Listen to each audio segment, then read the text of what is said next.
May mga ina na hindi kailanman naging bayani sa balita, pero sa tahimik na paraan, sila ang dahilan kung bakit may mga anak na nakarating sa tugatog ng tagumpay.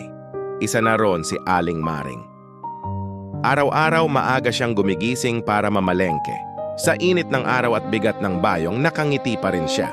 Dahil para kay Aling Maring, bawat piraso ng gulay na mabenta, isang hakbang papunta sa kinabukasan ni Nestor at Marisa. 4 na oras lang ang tulog, minsan 3 pa. Pero tuwing makikita niyang busog ang mga anak, nawawala lahat ng sakit sa katawan. Sabi niya noon, hindi ko kailangan ng malaking bahay, basta lumaki kayong may malaking pangarap. Lumipas ang mga taon. Nagtapos si Nestor bilang engineer at lumipad sa ibang bansa, si Marisa na may nakapag-asawa ng mayaman. Pareho silang nagtagumpay, at si Aling Maring na siya ay tuwang-tuwa.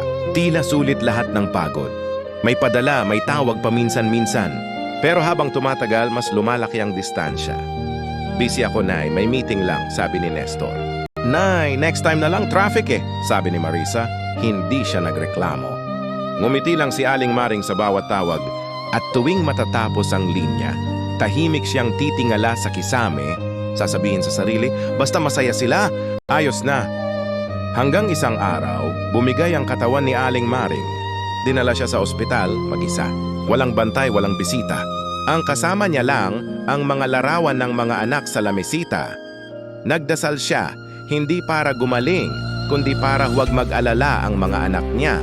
Bago siya pumikit, nag-text siya, "Anak, ayos lang ako. Huwag kayong mag-alala." Pero isang post sa Facebook ang nagbunyag ng totoo. Isang nurse ang nagbahagi ng larawan.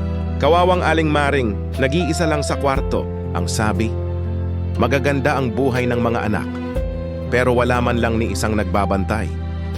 Nang mabasa iyon ni Nestor at Marisa, parang biglang huminto ang mundo nila. Tumakbo sila sa ospital, pero huli na.